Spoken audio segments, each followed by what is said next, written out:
(2월 14일) 화요일 당신의 클래스를 높여드리는 아침 상암동 클래스. 안녕하세요, 이가혁입니다. 안녕하세요, 김하은입니다. 며칠 전부터 편의점이나 또 제가 좀 앞에 보면은 초콜릿 제품, 또 하트 뿅뿅 뭐 이런 장식들 많이 진열돼 있었죠. 오늘이 바로 밸런타인데이라고 합니다. 발렌타인데이라고 하는데 보통 밸런타인데이가 표준어라고도 하더라고요. 네, 사실 뭐하러 챙기냐, 뭐 너무 상업적이다 이런 의견도 많긴 맞아요. 합니다. 왜 사랑을 의미하고 표현하는 날인지, 왜 초콜릿인지 그 기원에 대해서도 여러 갈래로 나뉘더라고요. 제가 찾아봤는데 2월 14일이요. 카톨릭 성이 그 발렌티노의 순교일, 그 축일인 건 맞습니다. 로마 시대 이 발렌티노가 뭐 결혼이 금지된 연인들을 위해서 비밀리에 주례를 섰기 때문이다. 뭐 여기서 비롯됐다. 이런 이야기도 있고요. 아니면 중세 유럽에서는 2월 중순이 원래 봄의 시작이라서 풍요로운 시기라서 축제를 열면서 비롯됐다. 이렇게 썰들이 좀 많더라고요. 아무튼 뭐 오늘날에는 유통업계의 이른바 데이 마케팅 원조인 건 맞잖아요. 네. 근데 또 재미지만 소소하게 주변 사람들에게 마음 표현하면서 초콜릿 나눠 먹는 것도 나쁘진 않은 것 같습니다. 맞습니다. 네, 여러분은 어떻게 생각하시는지 유튜브 댓글로 의견도 많이 올려주세요. 저희는 오늘도 초콜릿만큼이나 달콤한 시간을 선물해드린 의미에서 영화 관람권 준비했습니다. 오늘도 생방송 보시다가 사진을 찍어서 여러분의 페이스북이나 인스타그램에 올려주시면 됩니다. 해시태그 샵 JTBC 샵 상암노클래스 달아주시면 됩니다. 갑자기 흐름이 이렇게 되네요. 네. 오늘도 상쾌하게 날씨부터 챙기면서 시작해 보겠습니다. 자, 김민지 기상캐스터. 오늘 공기는 깨끗한 것 같은데 날이 좀 추워진 것 같아요. 며칠간 또 쌀쌀하겠어요. 네, 출근길이 갑자기 쌀쌀해졌죠. 밤사이 찬 공기가 미세먼지를 밀어내고 기온도 같이 끌어내리면서 이번 주 반짝 추위가 찾아오겠습니다. 오늘 서울의 아침 기온 영하 3도, 체감온도는 영하 6도까지 떨어져서 어제보다 춥겠고요. 내일도 비슷한 추위가 이어지겠습니다. 오늘 새벽까지 눈이 내리던 강원 영동과 동해안은 잠시 소강 상태를 보이고 있는데요. 오늘 오후부터 내일까지 다시 적지 않은 양의 눈비가 이어지겠습니다. 현재 이들 지역에 대설 예비특보가 내려진 가운데 내일까지 3에서 8cm의 눈이 쌓이겠고요. 많은 곳에는 최대 10cm 이상까지도 쌓일 수 있어서 대설특보로 바뀔 가능성이 있겠습니다. 비가 오는 지역을 중심으로 하늘 표적은 어두운 가운데 당분간 강원 산지는 가시거리 200m 미만의 짙은 안개가 끼겠고요. 동해안은 너울성 파도도 강하게 일겠습니다. 아침 기온은 어제보다 4에서 7도가량 낮아졌습니다. 현재 서울 영하 2도, 전주 1도로 예년 수준의 추위가 예상되고요. 낮 기온도 어제보다 2도에서 크게는 5도가량 낮겠습니다. 주 후반까지 아침에 계속 영하권에 머물러서 쌀쌀하겠고요. 목요일부터 기온이 오름세 보이겠습니다. 날씨였습니다. 네, 밸런타인데이 관련해서 의견 올려주시고요. 생방송 상암노 클래스 네이버와 유튜브 JTBC 뉴스 계정에서도 실시간으로 보실 수 있습니다. 화요일 출근길. 발음 어렵네요. 네. 출근길 상황 어떨지 교통 상황 알아보겠습니다. 한국도로공사 나와주세요. 화요일 출근길은 어제 같은 시간대와 비교해 돌발 상황이 많아서 전방 주시 더 잘해주셔야겠습니다. 다행히 이 시각 서울 시내 주요 도로에서 돌발 상황은 살펴지지 않는데요. 정체가 점차 길어지면서 내부 순환로 성산 방향으로 정릉동에서 홍은동까지 가는데 30분 이상 필요하겠고요. 분당 수서로 청담대교 쪽으론 복정에서 탄천 1교 구간이 시속 20km 정도로 거의 속도 내지 못하고 있습니다. 우선 출근길 사고부터 살펴봅니다. 수도권 자유순환선 구리에서 일산 쪽으로 별내나들목 부근 4차로에서 화물차 사고를 2시간이 넘게 처리하고 있습니다. 차로 변경에 유의하시고요. 계속해서 판교 쪽으로 가신다면 경기 시흥시부터 긴 정체가 시작되는데 안양 진입까지 힘겹겠습니다. 경인고속도로 서울 쪽으로는 부천부터 신월까지 국회대로 진입을 앞두고 속도가 많이 떨어지고요. 경부선 서울 쪽으로는 시구간 지나기 특히나 어렵습니다. 안전띠는 전좌석에서 잘 매주시고요. 고속도로 교통방송이었습니다. 오늘 준비한 소식입니다. 튀르키예 시리아 대지진 사망자가 37,000명을 넘었습니다. 한미일 세 나라 외교 차관들이 모여 북한 문제, 중국 정찰 풍선 문제에 대해 한 목소리를 냈습니다. Our trilateral relationship remains strong, and it is only getting stronger. 김성태 전 쌍방울 회장의 금고지기 김모 씨가 구속됐습니다. 관련 수사 속도를 낼 전망입니다. 박상도 전 의원 뇌물 혐의를 무죄라고 본 1심 선고에 대해 검찰이 법리에 맞지 않는다며 항소장을 냈습니다. 머니클래스에서는 그야말로 열풍이 불고 있는 챗 GPT가 뭔지, 국내 업체 기술은 어느 수준인지 짚어보고요. 상클라이프 건조한 겨울 매일 샤워해도 될까요? 내 피부 지키는 노하우 전문의에게 들어봅니다. 튀르키예 지진 사망자가 3만 7천 명을 넘었습니다. 약 3만 5천 명이 목숨을 잃었던 2004년 스리랑카 지진 때보다도 더 많은 사망자로 21세기에 일어난 재난 가운데 5번째로 많은 희생자가 나왔습니다. 문제는 이 숫자가 훨씬 더 늘어날 가능성이 높다는 건데요. JTBC 취재진이 방문한 진앙지와 가까운 도시 카라만마라슈에서는 사망자가 시시각각 빠르게 늘어서 집계마저 어렵다고 합니다. 백민경 기자가 취재했습니다. 도로 양편으로 난 상점가가 형체도 없이 으스러졌습니다. 원래는 사람들이 쇼핑을 즐기던 번화가였습니다. 정육점과 옷가게가 있던 5층짜리 주택은 흔적도 없고 9층짜리 주상복합은 거대한 돌무더기가 됐습니다. 아브라함 씨는 며칠째 무너진 집 앞을 지킵니다. 오늘까지 가족 8명의 시신을 수습하고 나머지 1명을 찾고 있습니다.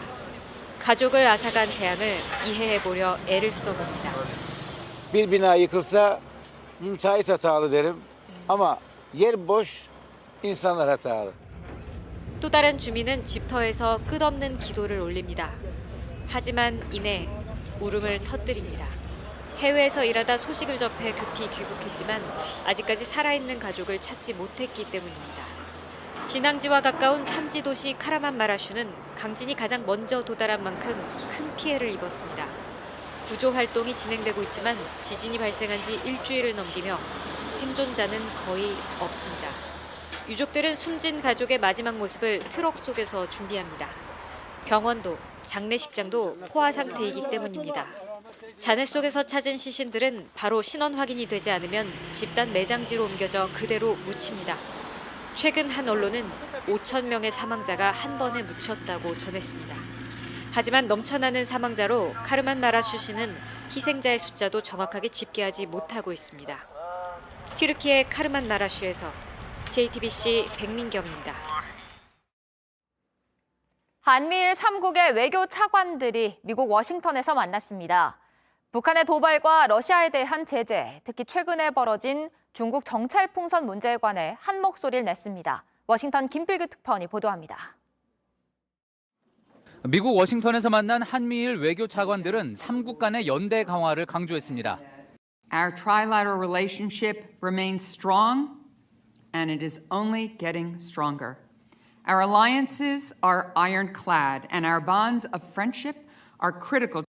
세 차관은 최근 도발을 이어가고 있는 북한과 우크라이나를 침공한 러시아, 미국과 갈등을 빚고 있는 중국까지 한미일 세 나라의 공동 대응을 확인했습니다. We also concurred that it is important to continue to strongly support Ukraine and to keep imposing severe sanctions against Russia. 특히 최근 발생한 중국 정찰 풍선 문제도 집중적으로 논의됐습니다. 한일 두 차관은 미국의 대응에 대해서도 지지하는 목소리를 냈고 Any infringement of other countries' territorial sovereignty can never be tolerated, against which the necessary measures can be taken in accordance with the international law. 셔먼 부장관은 미국의 정찰 풍선도 10번 이상 중국 영공을 침범했다는 중국의 주장을 정면으로 반박했습니다. There are no U.S. government balloons over the People's Republic of China. None. Zero. Period. 이날 백악관은 주말 동안 격추된 3개의 비행체가 외계에서 온 물체일 가능성에 대해서도 선을 그었습니다. 한미일 회담 이후 한국과 일본의 외교 차관은 따로 만나 일제 강제징용 배상 문제 등을 논의했습니다. 워싱턴에서 JTBC 김필규입니다. 김성태 전 쌍방울그룹 회장의 이른바 금고지기이자 매제인 쌍방울 전 재무이사 김모 씨가 어젯밤 구속됐습니다. 수원지방법원은 범죄 혐의가 소명되고 증거인멸과 도주의 우려가 있다며 구속영장을 발부했습니다. 김 씨는 대북 송금을 위한 외국환거래법 위반과 회사돈 횡령 등의 혐의를 받고 있습니다. 자금 흐름을 잘 알고 있는 김 씨의 신병이 확보되면서 쌍방울 대북 송금과 김 전 회장 비자금 의혹 등 검찰의 수사에도 속도가 붙을 걸로 보입니다. 검찰이 곽상도 전 의원의 뇌물수수 혐의에 무죄를 선고한 1심 법원의 판단에 불복해 항소했습니다.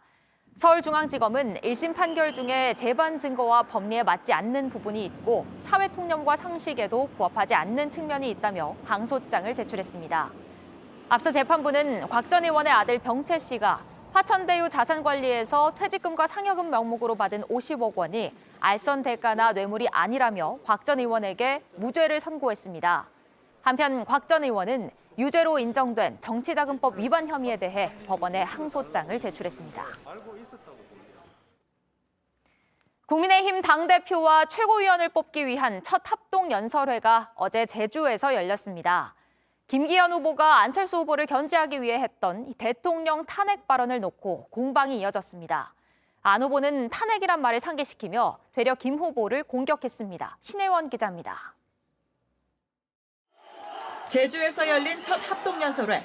김기현, 안철수, 천하람, 황교안 등 당대표 후보들이 처음으로 맞붙었습니다. 윤심을 앞세운 김 후보는 대통령과의 관계를 부부에 빗댔습니다. 우리는 대통령과 공조와 협력을 해야 되는 그런 부부 관계인 것이지 별과는 관계가 아닙니다. 차기 대선 주자인 안 후보를 견제한 겁니다. 안 후보는 김 후보가 대통령 탄핵을 언급한 걸 비판했습니다. 당대표 후보가 대통령 탄핵을 언급하는 정신 상태라면 이렇게 부끄러운 당대표 원하십니까? 앞서 김 후보는 과거 국정농단 사건을 거론하며 안 후보가 대표가 되면 윤 대통령이 탄핵될 수도 있다는 취지로 말한 바 있습니다. 하지만 국정농단 사태는 윤석열 대통령이 수사를 지휘했고 김 후보를 포함해 친윤 인사 상당수가 당시 대통령 탄핵에 찬성한 것으로 전해집니다. 김 후보는 탄핵 언급에 대해 반면교사로 삼아야 한다는 취지라고 해명했습니다. 하지만 당내에선 김 후보가 윤심 후보임을 강조하려다 자충수를 두었다는 지적이 나왔습니다. 대통령 탄핵까지 거론되며 윤심 논란이 가열되는 가운데 윤 대통령의 국정수행 부정평가는 11주 만에 60%대로 올라섰습니다. JTBC 신혜원입니다. 국민의힘 주호영 원내대표가 오늘 오전 국회 본회의에서 교섭단체 대표 연설을 합니다. 주 원내대표는 민주당이 이재명 대표를 지키기 위해 방탄국회를 만들고 정권 교체 후 내로남불식 행태를 하고 있다고 규탄할 계획입니다. 또 민주당이 김건희 여사의 주가 조작 의혹 특검을 추진하는 것에 대한 반대 입장도 분명히 할 예정입니다.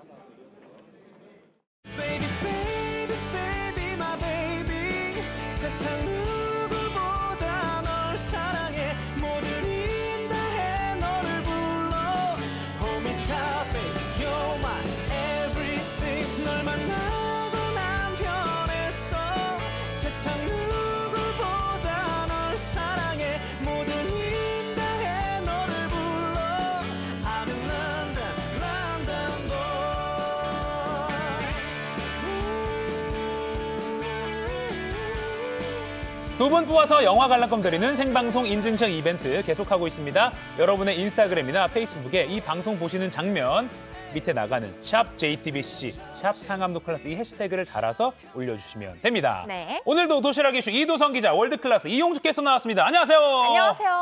안녕하세요. 안녕하세요. 아우. 상클 보이즈. 네, 첫 번째 도시락부터 열어볼까요? 바로 보시죠. 바로 가겠습니다. 바로 뒤져오겠습니다. 하나, 둘, 셋. 빠밤. 네, 할 수 있었는데 뭘 할 수 있었냐면 이 자녀의 양육비를 고의로 주지 않은 나쁜 부모들에 관련된 소식입니다. 네. 여가부가 어제 양육비 채무 불이행자 94명에 대해 명단 공개와 출국 금지, 운전면허 정지 등 제재를 하기로 했습니다. 이 양육비 미지급 문제 사실 오래됐습니다. 그 법원이 내라, 줘라라고 판결을 해도 나 못 준다 이렇게 발뺌하면 사실상 강제로 받아낼 방법이 없는데 뭐 이런 제재도 이제 하네요. 네, 맞습니다. 이게 이제 지난해 7월 처음 도입이 됐습니다. 이런 제도가 있다는 게 알려지면서 요즘 요청 대상자도 늘고 있다고 하는데요. 이 제재 조치 시행 후 채무액을 모두 지급한 사례가 14건입니다. 지난달에는 1억여 원을 한 번에 지급해서 출국 금지와 명단 공개가 중단된 사례가 있습니다. 줄 수 있는데도 안 주는 사람이 많은 것 같아요. 네, 맞습니다. 1억 넘게 밀렸는데 준 게 모두 지급한 게 이번이 처음이었다고 하는데요. 그동안 제재 조치를 받은 게 모두 480여 명입니다. 모두 지급한 사람은 몇 명 되지도 않는 셈인데 네. 이 변화가 생기긴 했지만 현행 제재 조치는 감치 판결 이후에나 가능하거든요. 그래서 오랜 법정 싸움을 기다려야 한다는 단점도 있습니다. 근데 그 예전에 양육비 안 주는 뭐 그 아빠들을 네. 뭐 이렇게 공개하는 네, 방금 화면에 뭐 나간 그런 그 사이트도 사이트였죠. 있었잖아요. 그거 네. 아직도 운영되고 있습니까? 그게 이제 없어졌었죠. 왜 그러냐면 이 법으로 만든다라는 이야기가 있기 때문에 운영을 중단하겠다 밝혔었습니다. 양육비 지급 판결 이후에도 돈을 보내지 않는 사람들의 신상을 공개했었는데요. 이 관련 법이 마련되기 전까지 활동을 이어가다가 법안 시행 이후 문을 닫았습니다. 하지만 미지급자의 얼굴과 사진은 이제 공개가 되지 않거든요. 신상 공개 범위에 포함되지 않아서 실효성이 떨어진다고 지적하면서 지난해 다시 활동을 시작했다고 합니다. 그러니까 양육비가 아이들한테 주는 용돈도 아니고 사실 아이 키우는데 꼭 필요한 생존에 필요한 돈이잖아요. 이건 꼭 줘야죠. 맞죠. 다음 도시락도 열어주시죠. 네, 두 번째 도시락. 고양이 도시락 뒤집겠습니다. 하나, 둘, 셋. 빠밤. 네, 기사님의 촉. 오. 이게 촉이 좋은 택시기사 덕분에 일어난 일인데요. 영상 먼저 보여드릴게요. 네. 네. 네, 지난달 31일 밤입니다. 충북 청주 한 길거리에서 남성 한 명이 택시에 탔는데 큰 소리로 통화를 하던 승객의 이야기를 듣던 택시기사가 깜짝 놀랐습니다. 어떤 이야기를 했는지 직접 들어보시죠. 택시 아니야, 아예. 너 금주했어. 금주고 쬐다고. 안 잡히던데, 나 지금 3일째인데? 그러니까 금을 들고 튀었다, 절도했다는 거예요? 네, 맞습니다. 이제 우리도 놀라운데 저 택시기사 얼마나 놀랬겠습니까, 밤에. 여기서 기지를 발휘했습니다. 요즘은 문자로도 112에 신고를 할 수 있거든요. 그래서 112에 살려달라라는 메시지를 3차례나 보냈다고 합니다. 그래서 무슨 일인가 싶어 경찰이 출동을 했고요. 이 남성 데리고 지구대로 향했습니다. 아무래도 그런 택시 안에서 뭐 폭행이나 이런 게 있어서 이런 시스템이 있는 건지 모르겠지만 어쨌든 그 문자로 이렇게 하다니 너무너무 대단합니다. 네, 대단합니다. 그 문자 신고는 뭐 이제 저희들도 이제 할 수 있는 그런 문자랑 똑같은 거긴 한데요.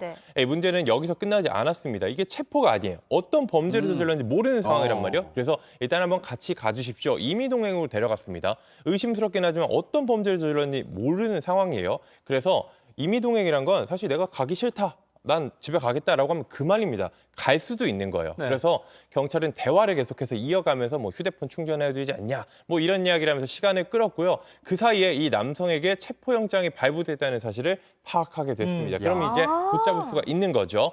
사흘 전 한 금은방에서 금팔찌와 금반지 등 35돈 정도, 시가로 한 1,000만 원 정도 된다고 하는데 이걸 훔친 혐의로 체포영장이 발부된 상태였습니다. 야, 대박이다. 그러면 이제 택시 기사님이 토스 올려주고 경찰분들이 오셔서 스파이크 딱 때려서 맞아요. 딱 잡은 거잖아요. 맞아요. 멋있습니다.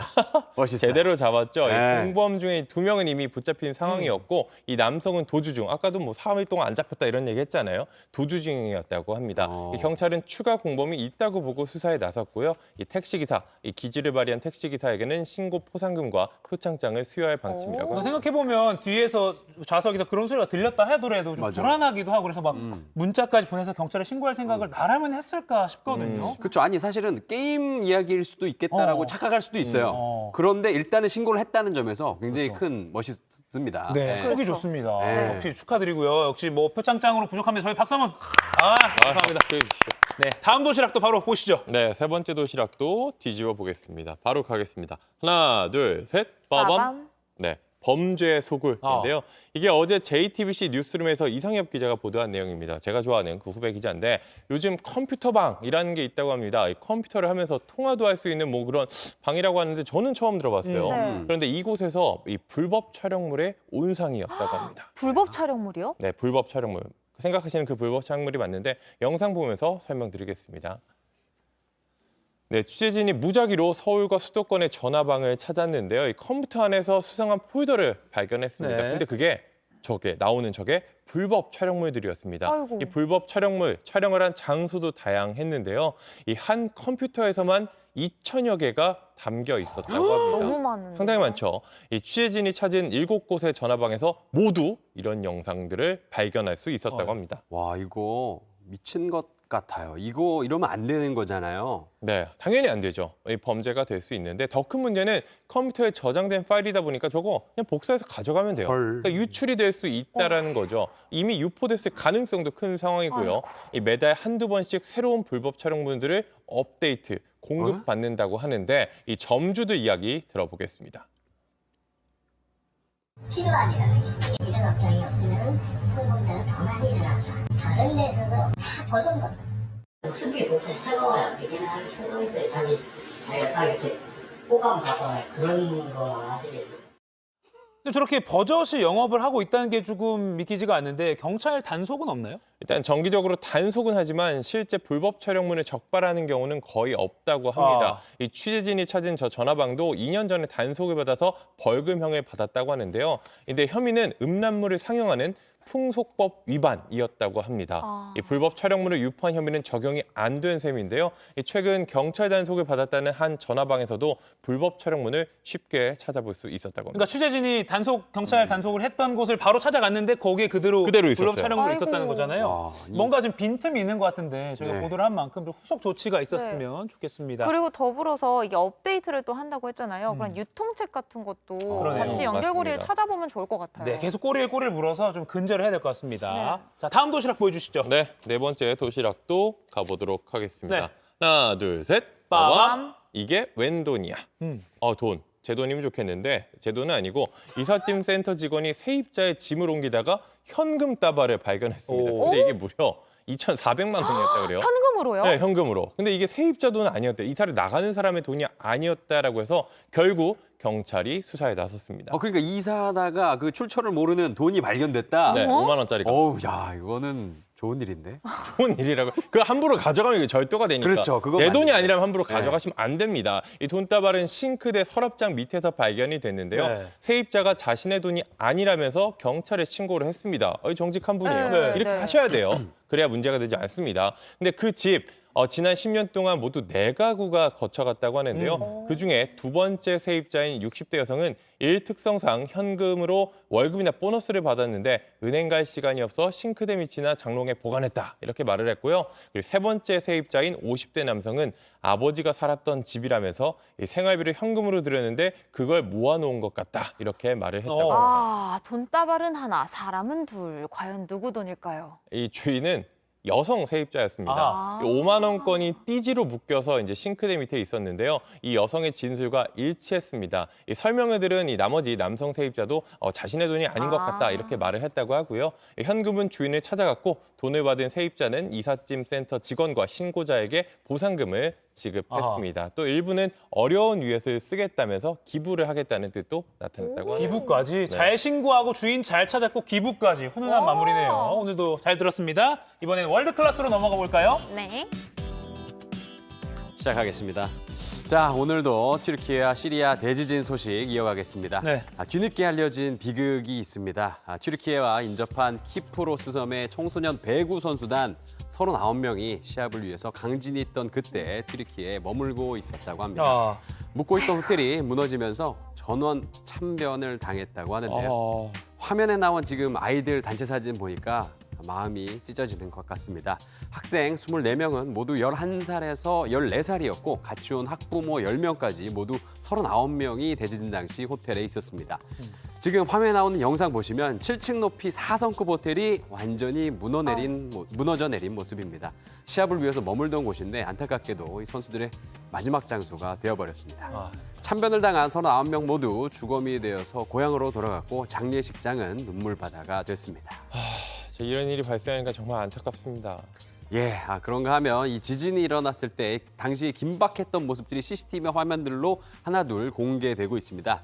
자, 그래도 이런 비극적인 재난을 이겨내는 건 바로 이런 인간애가 아닌가 싶습니다. 영상부터 보시겠습니다. 네. 병원 건물이 흔들리자 간호사와 경찰들이 병실로 달려갑니다. 복도에 전기가 끊기는 긴박한 상황에서도 아기들과 환자를 먼저 탈출시키는데요. 다른 간호사들은 신생아들이 있는 인큐베이터실로 향합니다. 진동이 멈출 때까지 인큐베이터를 두 팔로 이렇게 꼭 잡고 있습니다. 튀르키예 가지안테프의 한 병원에서 지진이 일어날 때 CCTV에 찍힌 순간입니다. 튀르키예 보건부 장관은 이 영상을 SNS에 올리면서 지진 속에서도 스스로를 희생해 아픈 아이들을 구해냈다면서 다른 병원에서도 이런 사례가 많이 있었다고 전했습니다. 참 자연재해가 인간이 얼마나 나약한 존재인지를 확인하는 그런 순간이기도 하지만 저렇게 간호사 아까 잡고 있는 이런 모습, 인간애가 또 이렇게 다시 일어설 수 있는 힘을 주는 것 같습니다. 예, 튀르키예와 시리아를 위해서 멀리서나마 제가 응원 전하겠습니다. 네. 자, 이어서 다음 소식 전해드리겠습니다. 60년 만에 이 인구가 줄어든 중국, 지금 비상에 걸렸습니다. 홍콩, 사우스 차이나 모닝포스트는 베이징뿐만 아니라 산둥, 원산, 장시 등 중국 여러 지역에서 정자 기증을 호소하고 있다고 보도했습니다. 그런데 이 정자 기증 조건이 논란이 되고 있습니다. 먼저 영상 보시죠. 네. 자, 한 남성이 건강 검진을 받고 있죠. 각종 질병 정보를 비롯해서 학력 사항까지 기재합니다. 베이징 대학병원에서 위치한 이 정자은행인데요. 근데 이게 아무나 할 수 있는 건 아닙니다. 키는 170cm를 넘어야 되고요. 탈모가 없어야 합니다. 또 청결해야 되고 대학 이상의 학력이 있어야 합니다. 일단 무료 건강 검진은 기본으로 내세우고 있는데 인터뷰 잠시 들어보시겠습니다. 体检主要是查一些传染病的方面呢，还有包括染色体在内的一些遗传方面的问题。那个检查呢，可能需要2、3千块钱，当然对你们是免费的。 여기에 조건이 충족되면요, 기증자에게 최대 120만 원의 장려금까지 지급한다고 합니다. 일부 네티즌들은 종말에 대비한 종자 보존이냐, 출생률 높이자고 이런 정책까지 내야 하냐며 비판하고 있습니다. 그 중국의 인구 감소 문제가 사실 경제적인 이유 또 육아 이런 문제지 사실 뭐 정자의 질 때문은 아닌 것 같은데요. 그렇죠. 아니 뭐 정자 탓은 아닌데 자, 이상합니다. 자, 계속해서 인터넷과 소셜미디어에서 화제가 된 소식 보시겠습니다. 네. 자, 연인의 날 발렌타인데이 바로 오늘입니다. 흔히 뭐 초콜릿 준비해서 뭐 주고 받는데요. 이런 거 하지 말자면서 색다른 아이디어를 내놓은 국가가 있습니다. 자, 밸런타인데이 대신 소랑 포옹하는 날로 바꿉시다. 소포옹데이. 소포옹데이. 인도 동물복지위원회와 정부가 2월 14일을 이른바 카우 허그데이로 제정하겠다 밝히면서 논란이 일고 있습니다. 시골 경제의 근간인 소를 껴안으면서 하루를 보내자는 건데요. 서구 문화 수입으로 인한 전통 훼손을 막자는 취지입니다. 근데 전통 훼손이랑 뭐 소랑 뭐 연인의 날이랑 이 무슨 상관관계인 거예요? 저도 의문인데요. 인구의 80%가 힌두교도인 인도에서 소는 신성한 동물로 여겨지거든요. 특히 2014년 힌두 민족주의 성향인 모디 정부가 출범한 뒤에 소 우대 문화가 더욱 강화되고 있습니다. 그 밸런타인데이가 너무 상업화되니까 좀 바꿔보자 뭐 이런 취지는 좀 이해가 됩니다. 네, 근데 잘 모르겠어요. 하지만 현지에서는 또 종교 단체나 할 제안을 정부가 하고 있다면서 약간 좀 냉소적인 반응입니다. 소를 껴안으려다가 봉변을 당하는 시민들 영상이 소셜미디어에 이렇게 줄지어 지금 넘어졌죠. 지금 난리 났습니다. 소가 싫어해요. 지금 역효과를 내고 있습니다.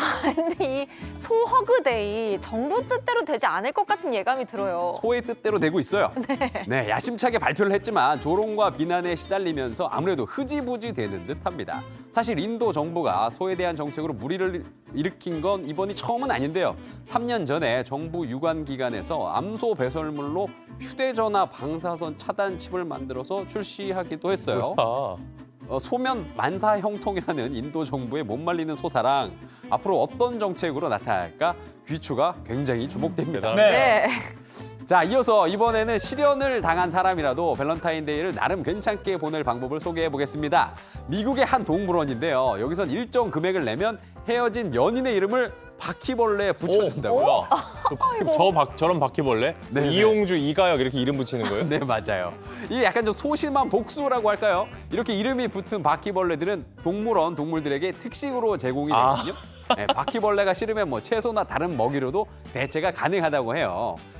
그 이름도 구 여친, 구 남친 이런 이름만 쓸 수 있는 게 아니고 싫어하는 직장 상사, 이가혁이나 싫어하는 정치인, 이도성 이런 이름도 가능합니다. 아니, 바퀴벌레 의견도 좀 들어봐야 되는 거 아닌가 싶은데 좀 너무한 거 아닌가 싶습니다. 네, 근데 이게 생각보다 사람들 반응이 굉장히 좋습니다. 웃기다, 지난해만 해도 미국 전역과 30여 개국에서 8천여 명의 사람들이 이 행사에 참가했다고 와, 하거든요. 8천여 명이요? 예, 참가비는 $10, 우리나라 돈으로 이 12,000원 정도인데 할만한데요? 네, 그죠? 수익금은 또 야생동물 보호기금으로 사용된다 그래요. 그러니까 좋은 일도 할 수 있는 거예요. 그러니까 선행도 할 수 있는 일석이조의 기회라고 볼 수 있겠죠.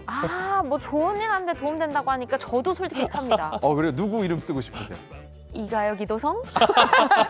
자, 실청한 마음이 드시나요? 아무튼 이 잘 안 된 이 과거의 연애 그리고 또 잊고 싶은 과거를 청산하고 싶은 사람들에게는 최고의 발렌타인 선물이 될 것 같습니다. 지금까지 월드클래스였습니다.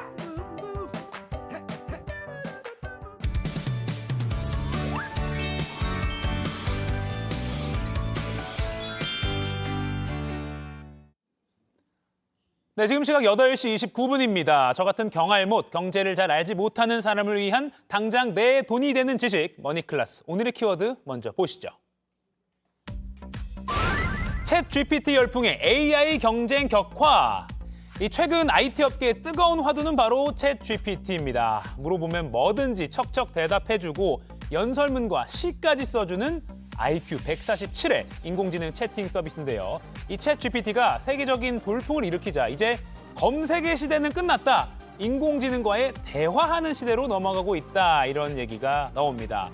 우리 삶에 어떤 변화를 가져올 기술인 건지 또 국내외 AI 경쟁 전망까지 전문가와 함께 짚어보겠습니다.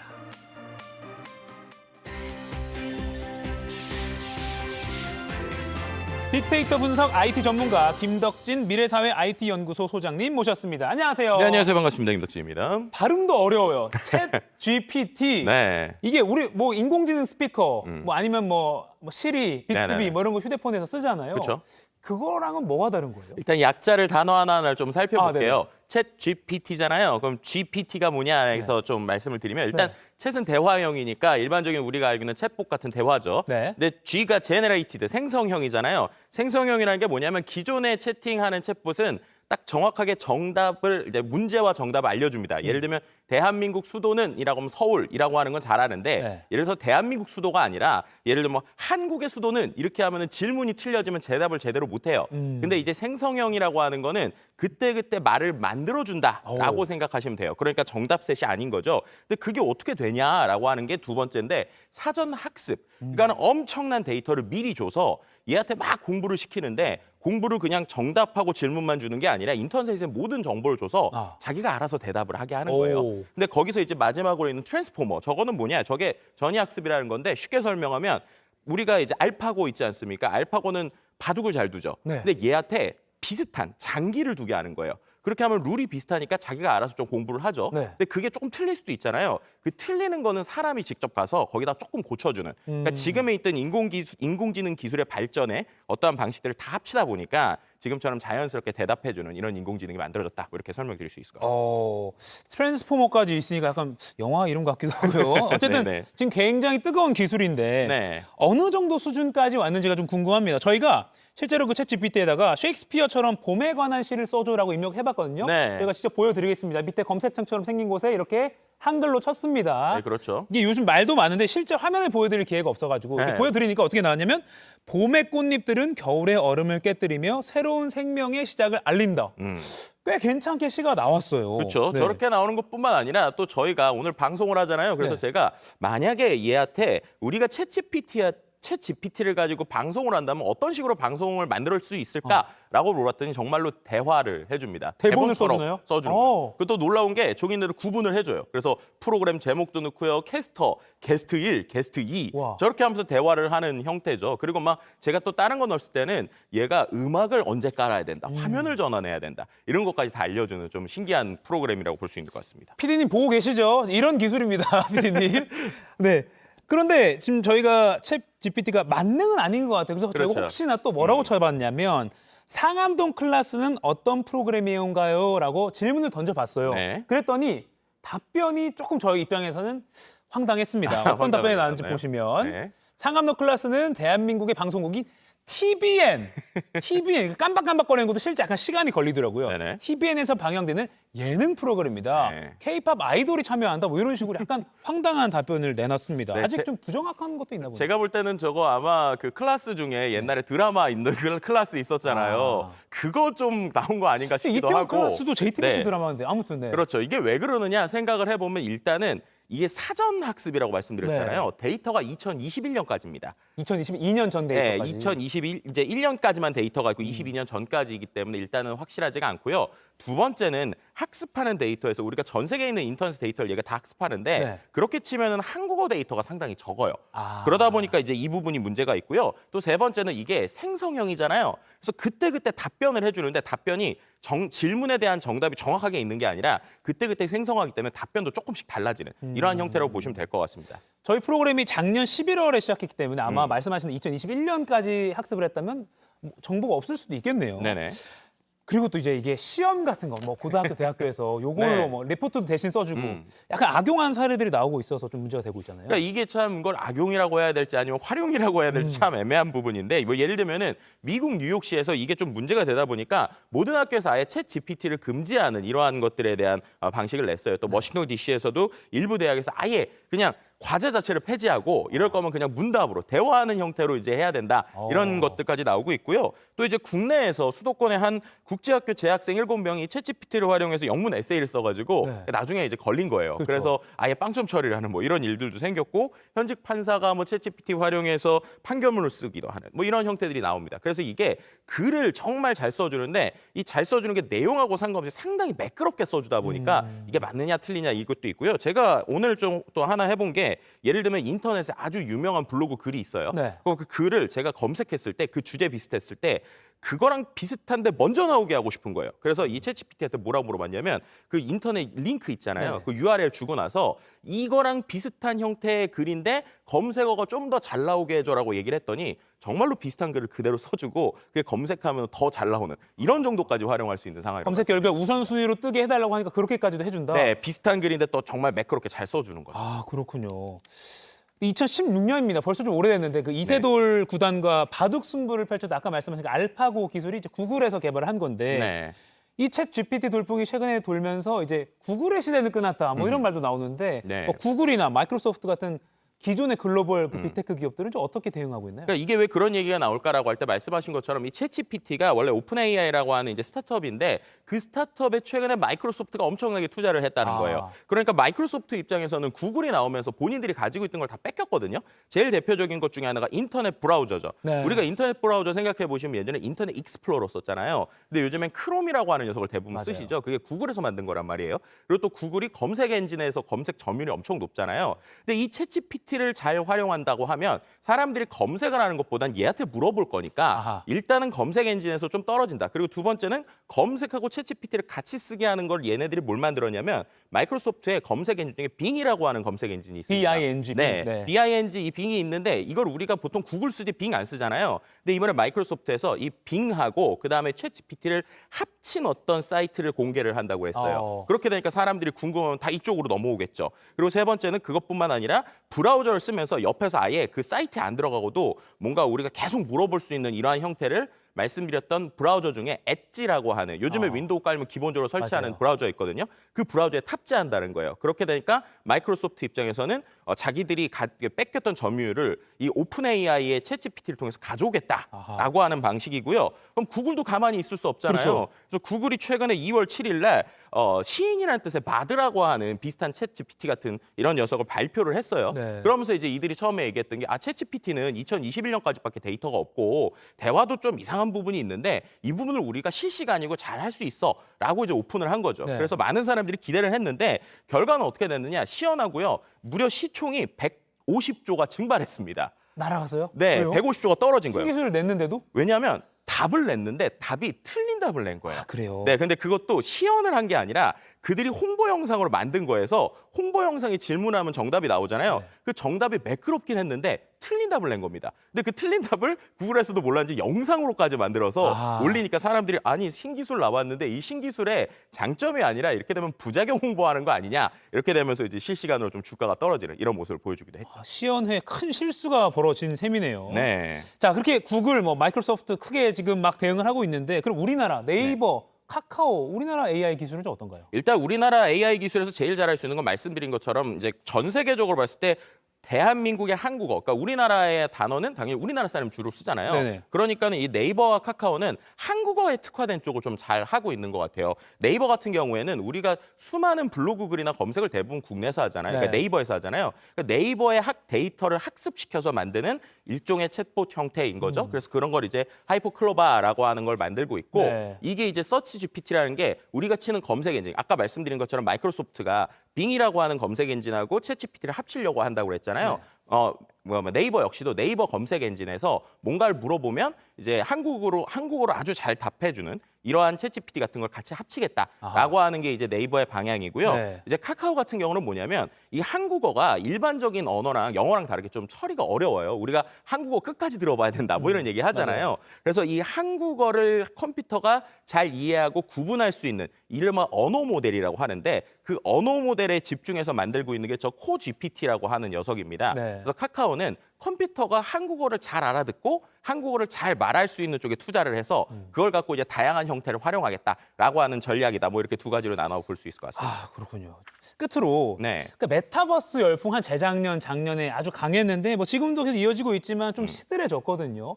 근데 챗 GPT 열풍도 혹시 그런 건 아닐지 뭐 소장님은 지금 열풍이 기회가 될지 아니면 뭐 실이 될지 거품이 될지 어떻게 좀 전망하십니까? 그러니까 이 챗GPT를 처음에 이제 사람들이 얘기할 때 이거는 거의 뭐 아이폰 처음 나왔을 때만큼의 충격이다. 뭐 앱스토어 처음 나왔을 때만큼의 충격이다라고 하는 이유가 메타버스는 특정 분야에서 활용되지만 이 지금 인공지능이랑 범용, 그러니까 모든 분야에 이미 인공지능이 적용돼 있거든요. 네. 그러다 보니까 이게 장기적으로 볼 때 훨씬 더 할 수 있는 게 많은 것 같고요. 네. 그래서인지 많은 해외의 투자은행이나 투자기관들이 계속 이 AI의 영향력이 크기 때문에 이것은 충분히 장기적이다라는 좀 기대나 그런 것들에 대한 예측을 하고 있다. 뭐 이렇게 설명드릴 수 있을 것 같습니다. 알겠습니다. 지금까지 이 뜨거운 챗 GPT에 대해서 미래사회 IT 연구소 김덕진 소장과 이야기 나눠봤습니다. 고맙습니다. 네, 감사합니다.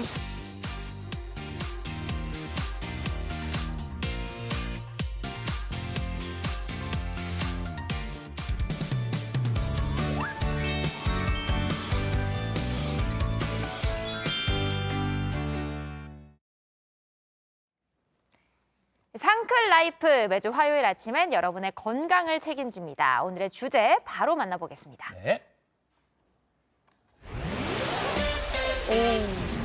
참을 수 없는 가려움, 찬바람에 피부 건조주의보. 저예요. 아, 저도요. 어. 아니, 매년 겨울이면 피부 가려움증 때문에 고생하는 분들 많습니다. 맞아요. 차가운 바람이 알레르기를 일으킨다 이렇게 말씀하시는 분도 있고 또 단순히 건조해서 그렇겠지 하는 분도 계실 텐데요. 원인이 뭔지 또 해결할 수 있는지 함께 알아보겠습니다. 피부과 전문의 김현진 원장 모셨습니다. 안녕하세요. 안녕하세요. 아, 근데 겨울철 이렇게 찬바람 불면 뭐 건조해서 좀 가렵다는 분들 많은데 이것 때문에 피부과를 찾는 분들도 실제로 많나요?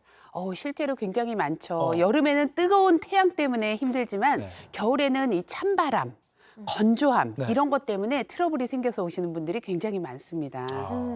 아니 저는 그 찬바람도 찬바람인데 이 히터를 많이 틀잖아요. 그러면 건조해서 피부가 간지럽기도 하더라고요. 근데 도대체 뭐가 문제인지 또 어떻게 해야 되는지 키워드로 빨리 만나보겠습니다. 네. 자, 첫 번째 키워드 보시죠. 찬바람 쐬면 니트 입으면 피부 가려움도 병인가요? 아, 찬바람 맞으면 피부가 좀 울긋불긋해지고 가려움도 심해져서 찬바람 알레르기 이런 말을 쓰시는 분도 있고 또 겨울철 피부 가려움증 호소하는 분들이 많은데 이걸 질병으로 봐야 할까요? 그렇죠. 이게 이제 단순히 건조하다, 각질만 일어난다 하는 경우에는 피부 건조증이라고 하는데 네. 이거를 넘어서서 가렵고 울긋불긋해지고 막 잠도 못 잘 정도가 되면 이거는 피부 건조성 습진이라고 해요. 특히 정강이 같은데, 배 같은데 이런 데 엄청 많이 가려움 호소하시는 분들 많거든요. 네. 저도 이렇게 배 벅벅 긁거든요, 집에서. 가려워가지고요. 그렇습니까? 저는 네. 이 무릎 뒤가 유독 많이 간지럽더라고요. 근데 정확히 그럼 찬바람이 피부에 어떤 영향을 주는 거예요?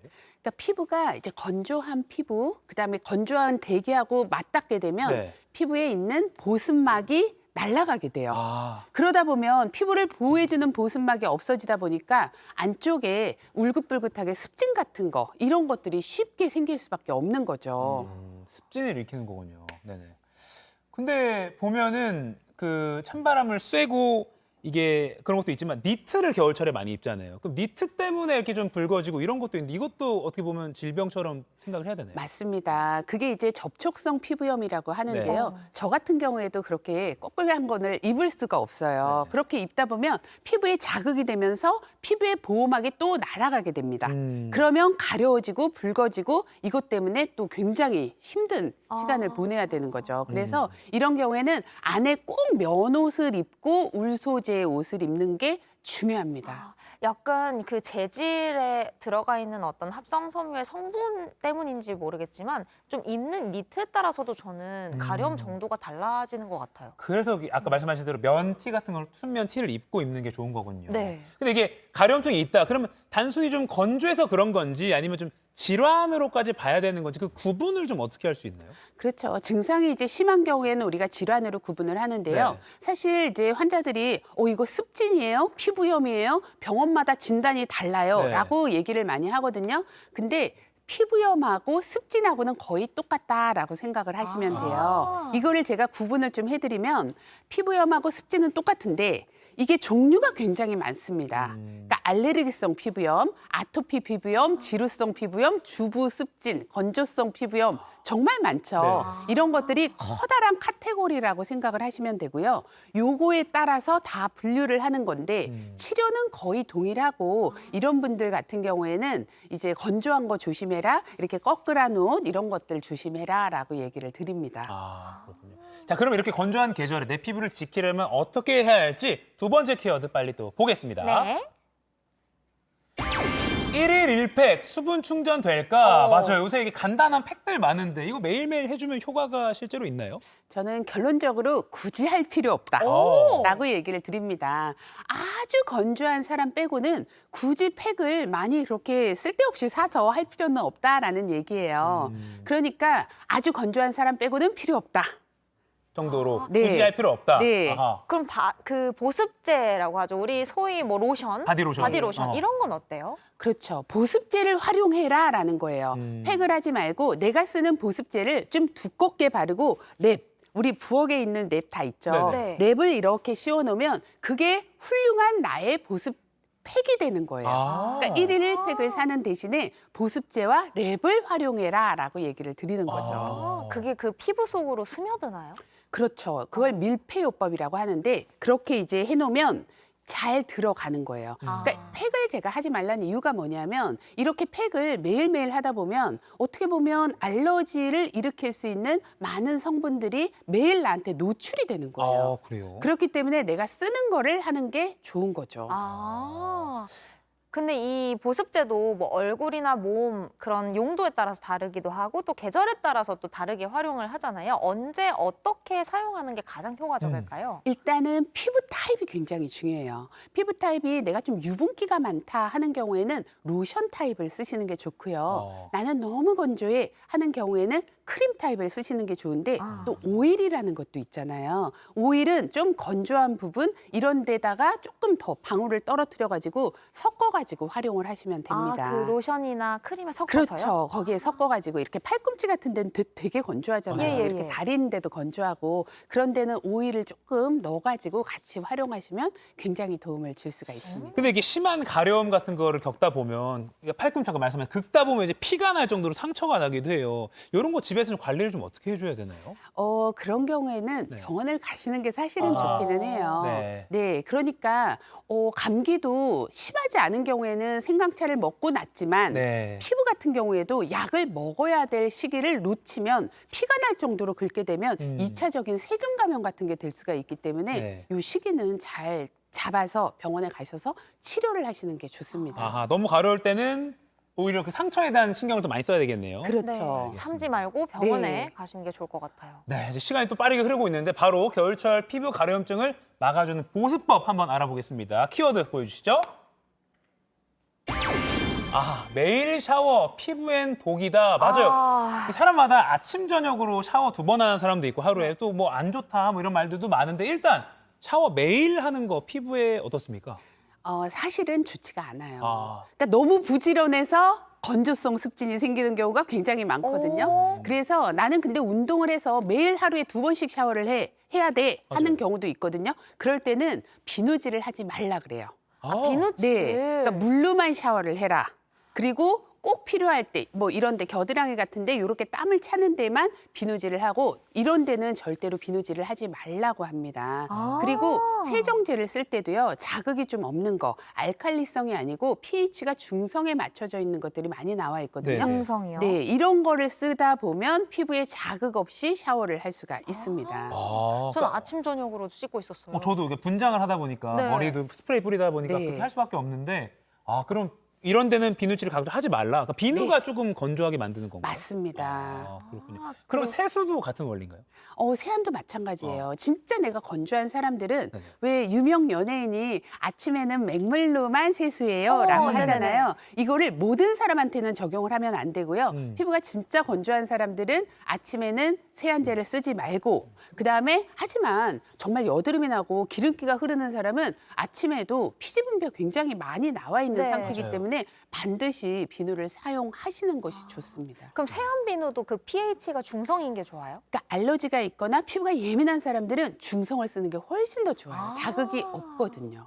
원장님 혹시 그건요? 그 따뜻한 물, 뜨거운 물로 샤워를 하면 안 좋다, 차가운 물로 씻어라는 말도 있던데 이건 맞아요. 어떤가요? 그 세안할 때도 마찬가지고 샤워를 할 때도 마찬가지인데 뜨거운 물에다가 차가운 물에다 하는 거 절대 좋지가 않습니다. 그리고요. 뜨거운 물 같은 경우에는 피부에 굉장히 자극이 될 수가 있기 때문에 네. 조금 주의하는 것이 좋고 찬물은 또 뭐가 안 좋냐면 세정력이 별로 없어요.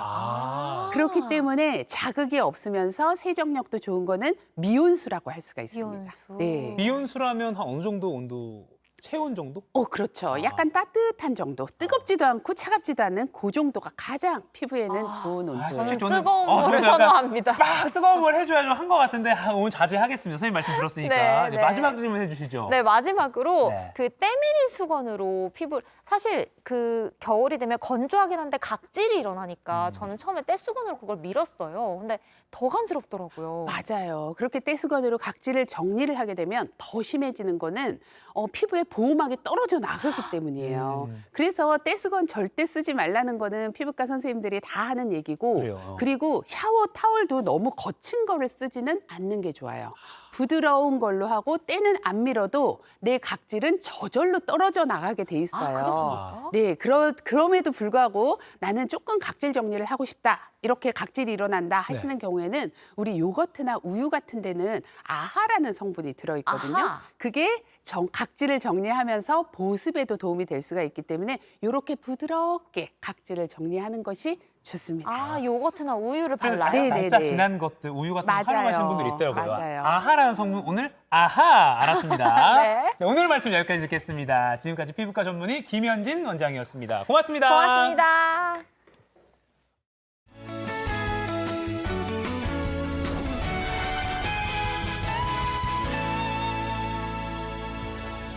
오늘 출근길에 반짝 추위가 찾아왔습니다. 찬바람에 미세먼지 걱정은 덜어냈지만 아침 기온이 다시 영하권으로 떨어져 쌀쌀해졌습니다. 서울의 아침도 영하 3도로 어제보다 6도가량 낮아 추우니까요. 오늘은 두툼한 옷차림으로 보온에 신경 써주시기 바랍니다. 오늘 새벽까지 눈이 내리던 강원 영동과 동해안은 잠시 소강 상태를 보이고 있는데요. 오늘 오후부터 내일까지 다시 적지 않은 양의 눈비가 이어지겠습니다. 현재 이들 지역에 대설 예비특보가 내려진 가운데 내일까지 3에서 8cm가량의 눈이 내리겠고요. 많은 곳에는 최대 10cm 이상까지도 쌓일 수 있어서 대설특보로 바뀔 가능성이 있겠습니다. 오늘 하늘은 눈비 소식이 있는 지역을 중심으로 흐리겠습니다. 강원 산지는 가시거리 200m 미만의 짙은 안개도 끼겠고요. 동해안은 너울성 파도도 강하게 일겠습니다. 자세한 지역별 현재 기온 보시면 서울 영하 2도, 전주 1도로 대부분 지역이 어제보다 낮은 상태고요. 낮 기온도 어제보다 2에서 많게는 5도가량 낮겠습니다. 주 후반까지는 아침 기온이 계속 영하권에 머물러서 쌀쌀하겠습니다. 제주도는 모레까지 눈비가 이어지겠고요. 주말 사이 남부지방과 제주에 또 한 차례 비가 내리겠습니다. 날씨였습니다. 네, 이번 주 후반까지 다시 춥다고 하니까 건강 관리 잘 하셔야겠습니다. JTBC 상암동 클래스의 시청자 여러분, 오늘 아침 방송을 시청해 주셔서 감사합니다. 내일도 기다리고 있겠습니다. 새로운 정보와 즐거운 시간이 기다리고 있을 테니 내일도 꼭 시청해 주세요. 그럼 내일 만나요. 엄청 형식적이고 기계적인 네. 이 마무리 인사 뭔가요? 이게 아까 머니 클래스 시간에 다룬 그 챗 GPT에다가요. 제가 JTBC 상암동 클래스 시청자께 내일 또 만나자는 인사말 만들어줘라고 했더니 이렇게 결과가 나왔어요. 오, 근데 괜찮은 것 같습니다. 되게 무섭기도 해요. 네. 이 가요학 앵커가 순간 AI로 보였거든요. 네. 근데 워낙 관심이 많은 이슈인 네. 이 신기술에 대해서 어떻게 잘 활용될지 또 부작용은 어떻게 보완을 해 나갈지 좀 우리도 생각을 같이 하면서 잘 지켜봐야 할 것 네, 같습니다. 그래도 이 AI가 저희 상크레의 고유 인사말은 모르더라고요. 한번 해볼까요? 함께 인사드리고 마무리하겠습니다. 자, 하나, 둘, 셋. 오늘도 상크하세요. 여러분 너무 자주 씻지 마세요. 우유. 심장의 소리